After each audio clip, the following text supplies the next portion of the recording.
अच्छा ठीक। So hi guys, welcome to my channel. So आज हमारे साथ है यश, मेरे पुराने दोस्त। सो आज जानते हैं इनकी जर्नी कैसी रही और स्टार्ट करते हैं इंट्रोडक्शन से। So Yash, over to you.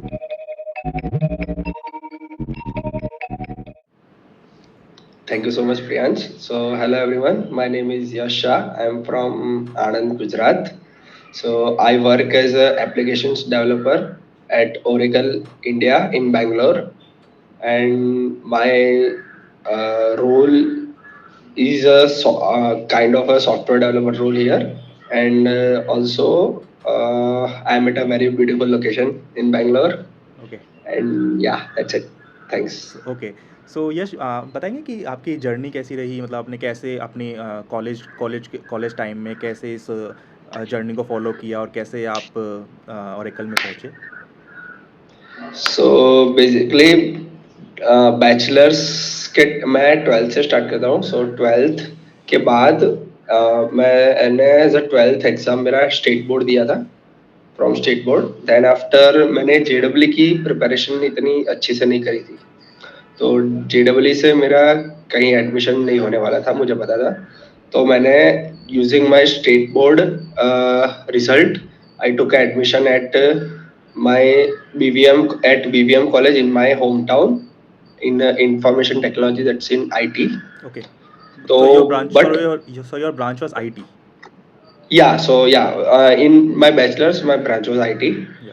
सो वहाँ पे मुझे पता था कि अगर मुझे बड़ी बड़ी कंपनीज क्रैक करनी है तो आई नीड टू पहले मुझे उतना अच्छा मेरा कोडिंग का स्किल बढ़ाना डेवलप करना पड़ेगा, उतना अच्छा मुझे करना पड़ेगा। तो उस टाइम पे मुझे आइडिया था कि कैसे करना है, बट मैं था थोड़ा लेजी, तो मैंने अपने बैचलर्स में इतना कोडिंग और वो सब किया नहीं था। बट मुझे इतना पता था कि मुझे मास्टर्स करना है। तो मैंने जब मास्टर स्टार्ट किया तो मुझे पता चला कि हाँ, लीड कोड है, कोड शेफ है, वो सब है। तो वहाँ से मैंने फिर कोडिंग स्टार्ट करी। मैंने जब मास्टर्स में एडमिशन लिया उसके बाद मैंने अपनी कोडिंग स्टार्ट करी, और फिर ये समझ सकते हैं कि उसके 1 साल बाद मेरी जॉब लग गई थी। ओके। सो मेरा प्लेसमेंट हो चुका था। Okay okay. So Yash, basically जैसे आपने बताया आपने मास्टर परस्यू की, तो इसका कोई रीज़न था कि आप मास्टर्स परस्यू करना चाहते थे, आप बीटेक से डायरेक्टली किसी भी प्लेसमेंट में नहीं गए। हाँ, तो मुझे ऐसा था कि मुझे मेरी पढ़ाई ऐसे इनमें पार्ट्स नहीं करनी थी। तो मेरा ऐसा था कि मैं अगर पहले एक बार पढ़ाई स्टार्ट करूंगा तो जितना मुझे पढ़ना है मैं पूरा एक लाइन में प्रॉपर वे में पढ़ लूंगा, फिर उसके बाद मैं जॉब करूंगा। ओके। तो हाँ, बैचलर्स के बाद भी मेरे पास एक जॉब थी, अपॉर्चुनिटी थी, बट वो मैंने छोड़ दी क्योंकि मुझे पहले मास्टर्स करना था। ओके। और मास्टर्स करने के बाद ही मतलब मेरा ऐसा था कि मुझे पहले मास्टर्स करना है, मुझे 2 डिग्रीज ले लेनी है। तो बीटेक हो गई, एमटेक हो गई, और इसके बाद मैं जॉब करूंगा। सो आपका और एक मुझे अच्छी जॉब भी चाहिए थी, सो आपका एक जो यही मुझे मोटिव था कि आप जॉब, आप मतलब पढ़ाई के बाद जॉब एंड देन आफ्टर पढ़ाई, सो आप ये नहीं करना चाहते, आप सिर्फ सिंगल वे में हाँ, you need to do that. So is there सिर्फ या यही रीज़न था या फिर कुछ और रीज़न भी था। नहीं, मतलब हाँ, और एक रीजन ये भी था कि मुझे अच्छी जॉब चाहिए थी। बट हाँ, ऑफ कोर्स मैं जहाँ पे मैंने बैचलर्स किया वहां से मुझे इतनी अच्छी जॉब नहीं मिलने वाली थी जितनी मैं एक्सपेक्ट करता था। सो वहां पे मुझे लेस मैक्सिमम अपॉर्चुनिटीज़ थी आपके पास 5। इन बीटेक। हाँ, हाँ, ओके। वहां पे मुझे हाँ, अपॉर्चुनिटीज मेरी वो कॉलेज में अपॉर्चुनिटीज कम थी। ओके। सो आफ्टर जब आप इस कॉलेज में मास्टर्स के लिए आए, सो आपका जो आपको बैकग्राउंड मिला, जो आपको एनवायरनमेंट मिला, तो that was far better while doing आपने जो बैचलर में किया। या ऑफ कोर्स, हाँ, या मैंने यहाँ पे जैसे ही मैंने आके देखा था तो एक NSUT में एक हम्म। स्टूडेंट सेंटर करके है जगह। ओके। तो मैं जहाँ पे मैं जैसे ही पहली बार अंदर गया तो मैंने देखा कि बहुत सारे लोग या तो ग्रुप में या फिर सोलो बैठ के कोडिंग कर रहे हैं, क्वेश्चंस प्रॉब्लम सॉल्विंग कर रहे हैं। तो वो देख के मैं काफी हैरान रह गया था कि ये चीज मेरे वहां पे नहीं थी, बैचलर्स। जैसे आपने बताया, जैसे कि कोडिंग, सब कोडिंग, सो बेसिकली जैसे आप कह रहे हैं कि कोडिंग इज़ इम्पॉर्टेंट, मतलब कोडिंग इट इम्पॉर्टेंट है, कोडिंग इज़ इम्पॉर्टेंट है, सो हाँ, कोडिंग में ऐसा क्या मतलब कुछ पर्टिकुलर टॉपिक्स हैं, कुछ चीज़ें हैं जिस पे फ़ोकस करना चाहिए कि हाँ, जो कि ईज़िली हेल्पफुल हो हमारी कंपनी क्रैक करने के लिए? अ, जब तक आप सिर्फ पढ़ाई कर रहे हो, मतलब जब तक आप प्रिपरेशन कर रहे हो, तब तक मैं कहूँगा कि सब कुछ इम्पोर्टेंट है। हुँ, क्योंकि मेरे साथ एक मैं आगे आपको बताऊँगा कि मेरे साथ एक बार हो चुका है कि मैं सिर्फ एक टॉपिक करके नहीं गया था इंटरव्यू में, और मुझे सिर्फ उसी टॉपिक में से पूछा, और फिर मेरा सिलेक्शन उस कंपनी में नहीं हुआ था। ओके, तो मैं यही कहूँगा कि जब आप प्रिपरेशन कर रहे हो, आपको सब कुछ करना चाहिए।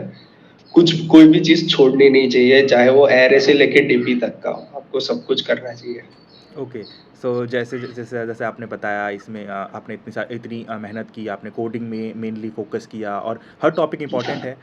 हमारे लिए कोई पर्टिकुलर टॉपिक इम्पोर्टेंट और कोई कम इम्पोर्टेंट नहीं है, कुछ भी आ सकता है, ऐसे कोई प्रॉब्लम नहीं है। हाँ, so during that interview phase of yours आपको कुछ रिजेक्शंस फ़ेस किए आपने कुछ किस तरीके से मतलब उनको ओवरकम किया अगर आपने रिजेक्शन फ़ेस किए तो? हाँ, रिजेक्शंस में मैं ये कहूँगा कि मैंने ज़्यादातर रिजेक्शंस ऑनलाइन टेस्ट्स में फेस किए। कि बहुत बार ऐसा हुआ था कि मैं कहूँ उबर में मेरा ऐसा हुआ था कि 3 क्वेश्चन्स थे टोटल, उसमें से मेरे 2 क्वेश्चन्स पूरे हो गए थे और तीसरे के सिर्फ 2 या 3 टेस्ट केस रह गए थे। तो मैं पहले कॉन्फिडेंट था कि शायद मेरा नाम इंटरव्यू में आ जाएगा, बट ऐसा नहीं हुआ। ओके। थोड़ा दुःख हुआ था तब उस टाइम पे सो कि उबर गई। आपने एक के बाद एक मतलब आपने गिव अप नहीं किया, हाँ, फिर यू मैंने की फ़ोकस्ड। अपने, क्योंकि नेक्स्ट कंपनीज़ आती रहती थी, तो उसके बाद फिर अमेज़न का आया, तो अमेज़न में हो गया था, मतलब टेस्ट क्लियर हो गया, इंटरव्यू कॉल आ गया। जब इंटरव्यू कॉल था, उस दिन तक मेरी प्रिपरेशन हो चुकी थी, सिर्फ 1 या 2 टॉपिक मेरे बाकी थे। हुँ, नहीं, 1 या 2 एक ही टॉपिक बाकी था मेरा, दैट वाज़ प्रायोरिटी क्यू। या तो वो टॉपिक मेरा बाकी था, उस टाइम पे मैंने नहीं किया था। वो मैं घसीटे जा रहा था कि ठीक है, करता रहूँगा, करूँगा, करूँगा, करूँगा, बट उस टाइम तक मैंने किया ही नहीं वो टॉपिक। और जैसे ही इंटरव्यू का दिन आया, उसी दिन इंटरव्यूअर ने मुझे प्रायोरिटी क्यू का ही क्वेश्चन दे दिया। That was kind of unfortunate ना? I was like to interviewer, तुझे और कोई टॉपिक नहीं मिला?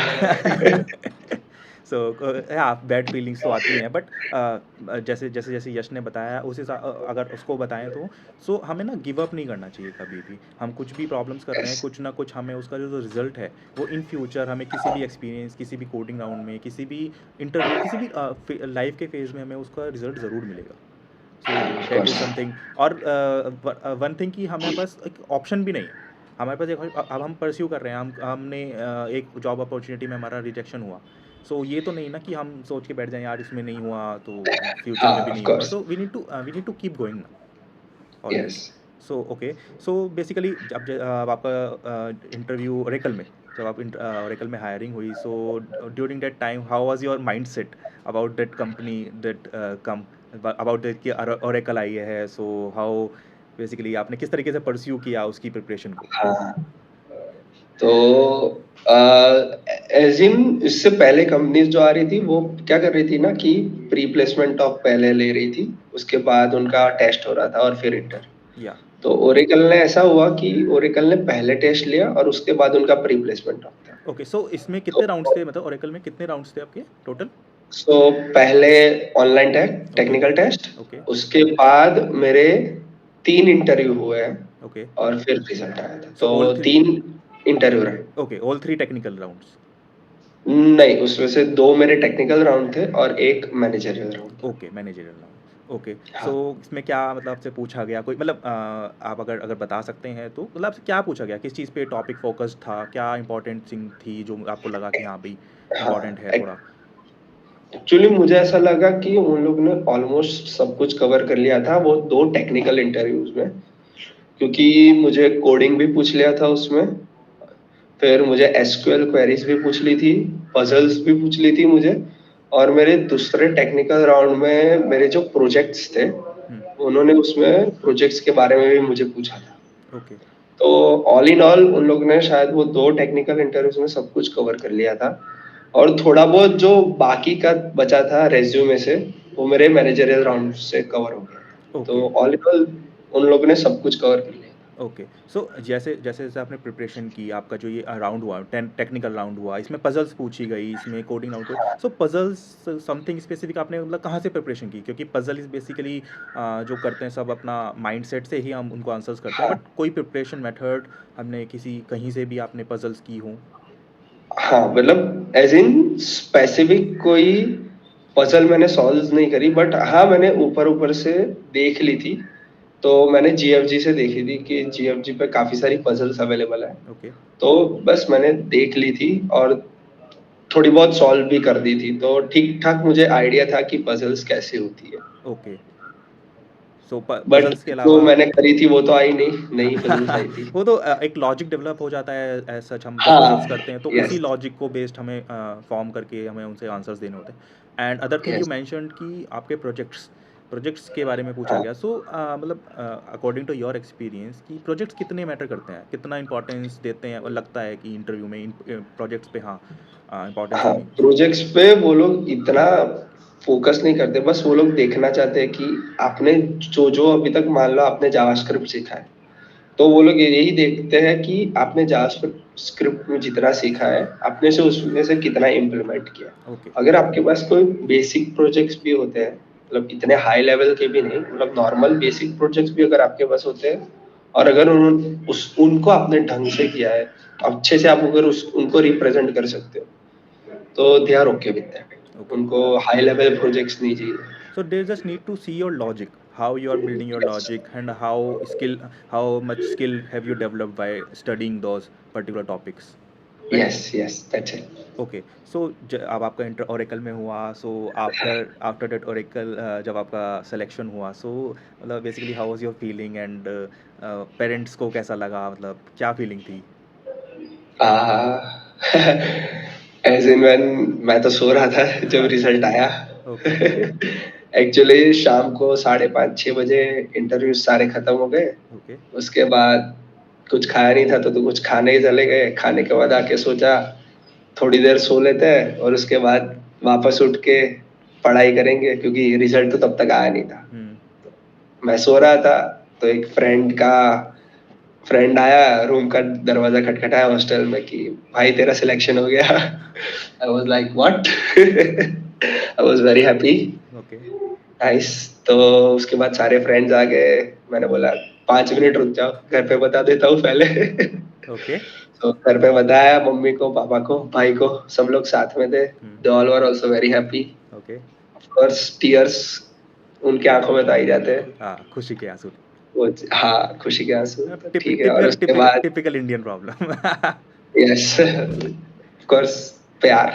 सो या। उसके बाद दोस्तों ने थोड़ी धुलाई करी। Okay. Okay, selection party basically. Yes. या। तो ओके। सो बेसिकली अब जैसे आप ओरेकल में हैं, तो आपको करंट हाँ एनवायरनमेंट, जैसे आप जिस एनवायरनमेंट में हैं, आप बैंगलोर में, जैसे आपने बताया कि आप बैंगलोर में, सो आपकी ये प्लेसमेंट जो on campus during on campus हुई थी ना? ऑन कैंपस और ऑफ हाँ, कैंपस? On campus. हाँ, ओके। On campus. सो जब आप जो करंट एनवायरनमेंट जिस करंट एनवायरनमेंट में हैं ओरेकल में, so how is the location, how is everything in Bangalore, and how is weather basically? Weather से स्टार्ट करूंगा। वेदर बहुत बढ़िया है यहाँ पे। मतलब जब भी आपको ऐसा लगेगा कि आपको बहुत गर्मी हो रही है, या फील हो रहा है कि बहुत गर्मी है, तब भी बारिश हो जाएगी और वेदर बहुत अच्छा हो जाएगा वापस। ओके। तो वेदर के मामले में Bangalore is very very nice. Okay. बात करें कि ऑफिस, तो मैं अभी जिस ऑफिस में हूँ वो ऑफिस एक्चुअली कोविड से जस्ट पहले बना है। ओके। तो इतना ये यूज नहीं हुआ है, तो एकदम नया ऑफिस है। ओके। क्लीन है, एकदम नए तरीके, एक बहुत ही अलग अलग डिजाइन से उनको उसको बनाया गया है एक्चुअली। और अगर आप एक बार आओगे, मैंने देखा हुआ कि एवरी फ्लोर पे उन लोग ने अलग अलग स्टेट्स के रिगार्डिंग या अलग अलग रिवर्स के बारे में, मतलब स्टेट्स के बारे में कुछ ड्राइंग्स पिक्चर्स बनाए हैं। बहुत बढ़िया है ऑफिस तो। ओके। Very nice. सो ऑफिस एनवायरनमेंट में जाने का मन करता है बार बार बार बार, जाना हाँ, चाहिए। एक्चुअली में मैं मुझे ऐसा बोला गया है कि आपको जब आना है तब आओ। हम्म। हाइब्रिड मोड है, तो बोला है कि 2 days you can come, 3 days you can do work from home. But office ही इतना अच्छा है कि मैं I try to go every day. Okay. तो everyday I go to office. ठीक है, मैं जहाँ पे मैंने अभी फ्लैट लिया है वहां से वो 9 किलोमीटर दूर है, but but it's still worth I it, but it's try to worth go it, everyday. It's worth it. It's actually worth it to go and work there, meet our peers who are working on the projects, to So learn that from them. It's okay, nice. Okay, okay. So अब जैसे आप बता रहे हैं, तो जैसे हमारे viewers देख रहे हैं, तो कोई इस पे कोई मैसेज आप उनको देना चाहेंगे कि to pursue that, to be at your position और to be higher than your position, कुछ भी मैसेज जो आप देना चाहें? मैसेज में तो यही कहूंगा कि मेहनत करते रहो, ठीक है। सक्सेस मिलना ना मिलना वो हमारे हाथ में नहीं है, बट मेहनत करते रहो। क्योंकि मेरा जब सिलेक्शन नहीं हुआ था अमेज़न में, तब मैंने ये नहीं सोचा था कि ठीक है चलो नहीं हुआ तो अब कभी नहीं होगा। ओके, मेहनत मैं करते रहा, उसके बाद भी 2-3 कंपनीज़ आई थी जहाँ पे मुझे रिजेक्शन हुआ था। ओके, ठीक है, वो it's a part and parcel of. Okay. So all good, right? All good now? या या सब अच्छा चल रहा है? Going nice, good. Very nice. Okay, okay. So nice nice to meet you Yash. So thank you channel पे आने के लिए. और थैंक यू मुझे चैनल पे बुलाने के लिए। King of the road, trailer for sailoring. Man, trailer for sailoring. Ain't got no cigarettes, but trailer for